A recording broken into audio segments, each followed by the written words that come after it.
This is the Mercedes C250d, and when it comes to premium executive cars, Mercedes are right up there. Or are they? We're going to talk about the styling, we're going to talk about the engines, and we're going to talk about the driving. Let's take a look.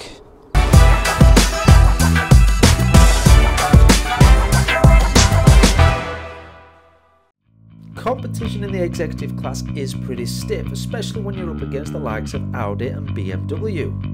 But does the C-Class stand up to the test? Well, in my opinion, the Audi and the BMW probably win when it comes to the sportier look, but if you're looking for sophistication, then the C-Class is probably right up your street. Now, the cost of an AMG line C-Class starts at around £45,000 from new, so they ain't cheap. However, we've got your back, because we've got a range of C-Classes with different engine and trim levels, all at great prices. Simply visit the Available Car website or Google Available Car, and we'd love to help you out. Right, let's see what it looks like.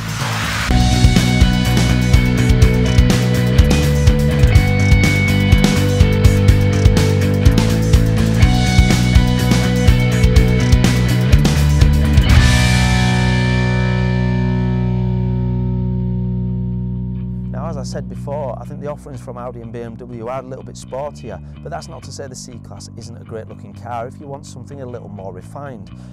The front end of this C-Class is quite bold and striking. I do like it. I think the big Mercedes 3-point star badge is fantastic. I'm not sure they're really needed. The smaller badge on the bonnet seems a little bit pointless, but hey ho. We've got lots of grills on the front, and we've got a chrome coloured splitter at the bottom, which is in keeping with the rest of the car. It's fantastic. Headlights are nice and large, they're LED. Overall, I think it's a great looking front end. Let's move around the side. And it's a fairly simple side profile, if I'm honest. There's not a great deal to talk about. It looks fairly sleek. We've got integrated indicators on the power folding mirrors, and the 18-inch alloy wheels look fantastic. Overall, it's pretty good. Let's go around the back. And it's a nice, happy, smiley rear end is this, to be fair. It looks pretty good. We've got chrome detailing on the back, which is in keeping with the rest of the car. And we've also got twin chrome exhausts. No, we haven't, they're fake. The real exhaust is under here somewhere, but they do look pretty good. Rear lights, nice and large, again they're LED. Overall, it's a great looking car from the back as well. Inside the boot, and that is a very good size for a saloon car. The door, the size of the boot opening is fantastic, so you can get plenty in there. There's more than enough room in there for a couple of good sized suitcases. Probably get your golf clubs in there as well if you're heading to the golf course or the range. We don't have spare wheel in here, so it would be a tyre inflation kit. We've got a couple of good side pockets here with nets to hold things in, and some hooks for hanging your shopping bags on. Overall, that's a very good sized boot. So let's have a look in the back and see if the space continues.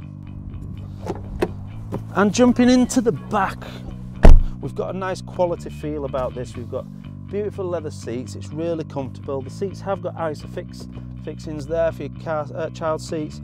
Really nice in the back, a couple of blowers. Got a little bit of a compartment there. We've got speakers, we've got electric windows. The door pockets aren't huge, but they do have a little bit of a cup holder effect to them. Although we do have in the middle here as well another little storage compartment. Probably won't get much in that, a few loose items, but you also have a couple of spring out cup holders, which is really cool. I like it overall, I think it's brilliant. If I move into the middle, it's nice and comfortable again, loads of headroom. Yeah, it's a good back seat is this. Let's have a look in the front. Jumping into the front, and you really do get a premium quality feel about the car. We've got a soft touch dash, leather steering wheel, we've got some leather on the doors. The centre console, you can see where they cut a few costs a little bit to bring the cost down and separate it from the S-Class, I suppose. But it's well built, it's solid, it's not rattling. In terms of storage, we've got a couple of cup holders in the front with a little bit of a storage compartment there and a 12-volt battery. We press this little button here and the armrest opens up, and you've got yet another storage compartment there. A couple of USBs, there's a piece of elastic there to hold things in place, and the SD card goes in there for the sat-nav. Doors, good sized door pockets with a little bottle holder type shape to them, which is brilliant. And the glove box is a good size, however, because of the shape of the door, it kind of restricts access a little bit. I suppose it stops things falling out when you open it up, but like I say, it does restrict access a little bit, but it is a good size inside. All in all, space wise, this is a very nice car. The screen feels like a little bit of an afterthought sometimes. I find that in Mercedes, they seem to bolt the screen on. Some of the newer models have a long, especially in the A-Class mainly, they have a long screen. And in the new C-Class, it is a big screen, but it's kind of built into this. Well, it's not built into the centre console, it's kind of laid on top of it, which is a bit strange. I do prefer this screen to the new one, if I'm honest. However, it is a little bit smaller than I would like for the money, but it's got a lot of tech. Now, Mercedes offer quite a lot of technology in the base model, and so they should for the price, to be fair. But if you upgrade that trim, it's a pretty much endless list. Here goes. Bluetooth, sat-nav, DAB radio, cruise control, parking assist, attention assist, rear camera, auto dimming rear view mirror, electric seat adjustments, rain sensitive windscreen wipers, paddle shift, heated seats, and if you're a little bit old school, CD player. And there's quite a lot that I've not mentioned, so it's fair to say that Mercedes are looking after you when it comes to technology. When it comes to engines, I'm afraid there's another rather extensive list. So much so, I've had to write it down. Let's start with petrol. There's a 150 brake horsepower 1.6 litre engine in the C180.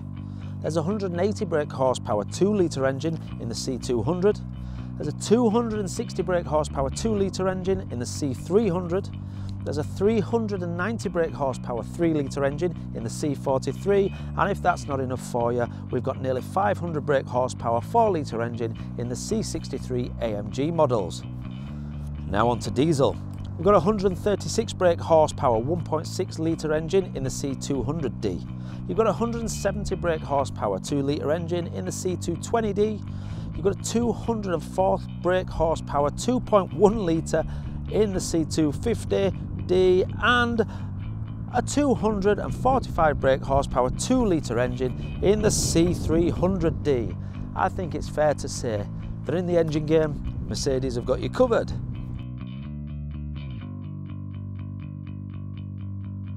And after that fairly comprehensive list, I think it's time to go for a drive. Now, first off, I've got to apologise for the camera. Normally I mount it on the windscreen and I rest the camera on the dashboard so it keeps it a little steadier. However, I can't do that in this car. There's no angle to get it right. So it may get a little bumpy, but I'll do my best to keep it as smooth as possible, and I guess it'll be a good test for the suspension. This is the C250. It's a 2.1 litre diesel engine with around 204 brake horsepower, and it's definitely lively, if not a little thirstier. If you're looking for something more economical, you might want to drop down to the next engine, but it's not exactly a gas guzzler. It's definitely not short on power, and I guess with 200 brake horsepower it shouldn't be. I think I might look to do a 0 to 60 and we'll see. And go. 1, 2, 3, 4, 5, 6. There we go. About 6 seconds, probably just short of 6 seconds, and that hit 60. So that's pretty good, to be fair. There's a little delay when you put your foot down, but when it kicks in pretty hard. However, from a rolling start, as we exit this roundabout now onto the dual carriageway, it's uphill. If I put my foot down, I'm gone in seconds, or I would be if the cars would get out of my way. Over the rumble strips, I can barely feel them. The camera's probably bouncing a little bit because of the way I've got it positioned. There's nothing supporting it, but I can tell you right now, this is not that rough a ride. So we've established that on the motorway and on dual carriageways, on faster roads, it's very good. It drives and handles extremely well. What's it like on the smaller roads? Now, the automatic gearbox doesn't like the lower speeds too much. It struggles between the gears. But let's face it, if you buy this, it's not for driving around your local estate. It's for hitting the motorway, so it shouldn't be an issue. And I've got to say, it's eating up potholes and the rough terrain very, very well. I came out on this road earlier today in my Astra and I was bumping around all along this road. It's not the greatest road, but this is pretty smooth. Absolutely fantastic. The steering is so light, but yet at the same time firm, so you don't feel like you're going to oversteer it or understeer it, anything like that. It's just beautiful to drive. So coming back to that technology, whilst the screen isn't the biggest screen in the world, it's very, very clear. It's got a good definition on it.